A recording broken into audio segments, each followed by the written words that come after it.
Welcome to The Authority File, a podcast by Choice.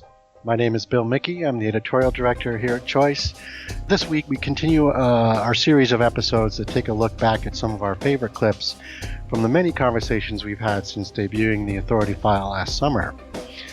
Since then, we've recorded 24 episodes, all of which, as usual, are available on iTunes, Stitcher, Google Play, or right off choice360.org. So if any of these highlight clips are from episodes you haven't listened to yet, and you'd like to hear the full series or conversation, feel free to go back and tune into the full episode. Our third and final round of highlight clips comes from our third series, which is a conversation with Joe Janes, who wrote the book Documents That Changed the Way We Live, which is published by Rowman and Littlefield. It's a fascinating book that examines documents and other information objects from thousands of years ago all the way up to today. Joe's descriptions of these items weave in historical and archival context, but always focus on their informational value, especially how a document's particular definition changes over time. So in our first clip, Joe and I are talking about how he actually approached this project and how he wrote about each of the objects and documents. I'll let Joe explain it in his own words, and here he is to do that. There certainly is a lot of history here, and one of the things that I wanted to do with all of these was provide some context. Not only about the documents themselves, but also the time period. So try to locate these in people's heads. They have some idea what else was going on in the world. But I'm not a trained historian. I've always been I read a lot of popular history and so on. Nor am I an archivist. I did take archives in graduate school, but that was a long time ago. But for me, I often found myself as I was doing the research and then thinking about these things is, what's the information story here? Mm-hmm. What do I have to say about these things that a historian wouldn't, or an archivist wouldn't, or someone who's a specialist in that area wouldn't? And there were many things that I just couldn't find a handle on, or couldn't find a good story around, or couldn't quite find the narrative thread. But the Rosetta Stone is a great example. One of the things I decided early on was I didn't want to do Magna Carta. What am I going to say about Magna Carta that hasn't been said by 10,000 people before me? Or the Declaration of Independence, or the Bill of Rights, or in those. So the Rosetta Stone was on that list. And I thought, oh, for crying out loud, what am I going to say about the Rosetta Stone? Well, then I wind up in London on my honeymoon. We wind up at the British Museum, and there's the Rosetta Stone. And the docent is talking about the Rosetta Stone and how it has 4 languages on it, not 3, because the British wrote on the sides of it when they took it over from the French. And now I have an information story. There you go. Now we can talk about the Rosetta Stone and all the various things that it's been and guises that it's been and work that it's done and so on. And now I have an information story. That was otherwise it's the Rosetta Stone, which everybody knows, except they don't. Okay. In our second clip with Joe, we're in the middle of a conversation about Webster's dictionary, where Joe reveals that the original was never trademarked. There's the bitter joke in all of this is that, you and I can put together a Webster's dictionary, and there's nothing anybody can do about it. Merriam-Webster is trademarked, and they have certainly the copyright on Merriam-Webster dictionaries. They're the legal inheritors to the Webster's original 1828. But yeah, he, for somebody who fought for very early American copyright law and really believed it, among other things, and spent many, many years on that, the fact that his name has entered the public domain he'd be furious about it. He probably had mixed opinions about the Twitter feed, which I delight in. Yes, not only the word of the day stuff, which is fine, but this word is trending because so and so said such and such on Instagram. And, I wanted to ask you about that. It's social media now. Obviously, brands use it, to interact with their audiences, and Merriam-Webster's is certainly doing that in a really fun way. Yeah. Which kind of almost gives life to a document, I guess, if you want. Well, who would have guessed that Merriam-Webster, it's just so funny, is a kind of, internet darling. Exactly. It's just, but it also, people are kind of fascinated by words, and you get these news articles about such and such a word goes in the dictionary, and all hell's breaking loose, and oh my God, it's the end of civilization as we know it, because OED added bro hug last year, and that was and when the Webster's third dictionary came out in 1961, they added ain't as a word, and oh my God, there was an editorial in the Wall Street Journal about ain't in the Webster's dictionary as the fall of Western civilization as we knew it. So people take their words seriously. The French take it more seriously. I wouldn't want to have to be in the meetings of the Académie Française if I could help it. Right. But this notion of if it's in the dictionary, somehow that legitimizes or ratifies a word. That means it's a real word as opposed to just something people say. Yeah. I think Webster was on to the idea that words are the building block of a culture.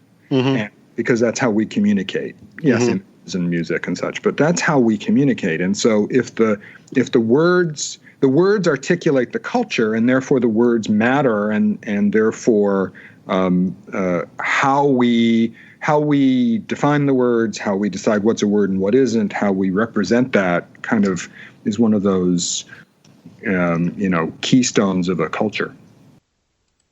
All right. In our last clip with Joe, we talk about the origin of that famous poster we've all seen of Rosie the Riveter, and how origin stories for certain objects or documents can be shaped by circumstance and a bit of revisionist history. Here is Joe to explain what I mean. Well, there's a little bit of a mystery here. So 1943, she's taken down and silence. And it isn't entirely clear how she reemerges. She winds up in an issue of Smithsonian Magazine in the 80s. No, excuse me, Washington Post. And then she winds up on the cover of Smithsonian Magazine in 1994. I can't figure out how or why this happens. But the image is very powerful. I mean, even though we're just voices here, I think everybody's got the picture in their mind because you see it all the time. Mm-hmm. And it fits the narrative of calling women to work in the factories, which was a real thing. The female workforce jumped dramatically during the war, fell right back down after the war, which most people don't think about. But when the men came back, the women left, were forced out, and it took a long time for the female workforce to grow back to where it was. But many of them stayed.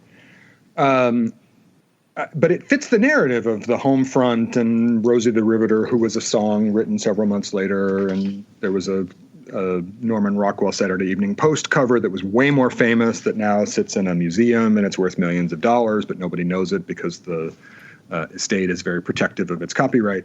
Our poster, she gets sort of revived, and she has become I can't tell you the number of times, and it kind of aggravates me, but I know better than think I'm going to do anything about it. You see her all the time as Rosie the Riveter, and people talk about it all the time, and everybody knows that she's calling, and it just frosts me, but nobody cares. So she's now Rosie the Riveter because it's the information scientist in you. I mean, yes, I'm just the annoying guy in the corner telling you the truth. Nobody wants to hear it. And it doesn't, on one level, it doesn't matter. On another level, it does, because, the story that she actually tells about labor relations and the role of women in the workforce and propaganda efforts during the war and all the rest of it, that's a very interesting and undertold story.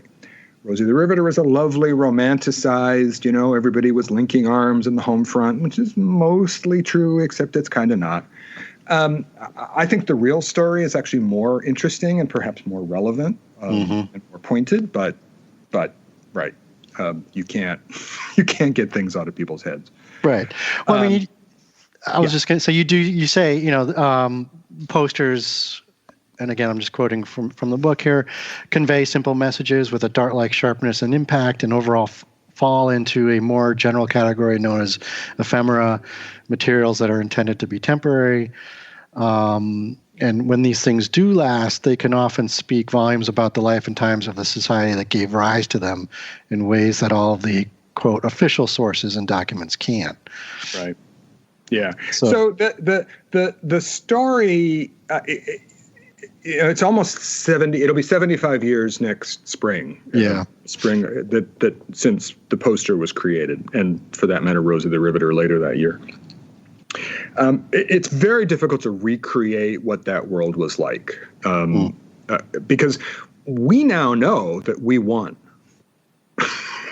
Yes. But in early 1943, things were going very badly. 1942 for the Allies was a very bad year.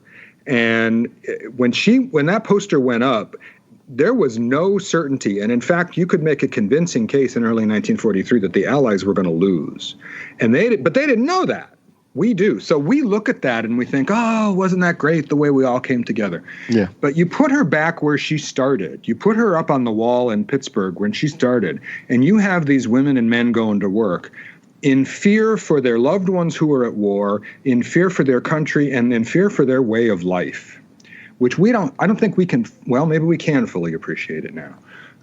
But I think it's very difficult to put yourself in that situation. But if you do put yourself in that situation, that poster now has a very different resonance from the kind of happy, gauzy story that most people have accepted. Right. And I'm not trying to cast aspersions, but that's just so that's part of what I try to do here is place these things, and then the life that she has had since then, on the coffee mugs and the stamps and the T-shirts and the tote bags and all the rest of it. That's part of the story now too.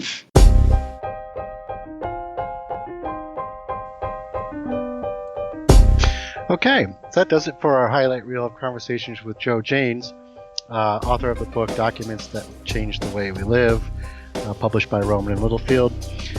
This also closes out our 3-part retrospective of some of our favorite conversations from 2017.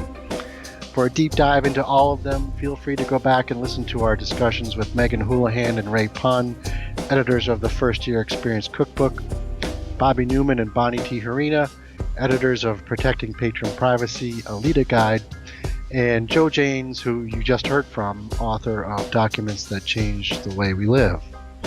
As always, if you like what you're hearing, be sure to subscribe to the podcast.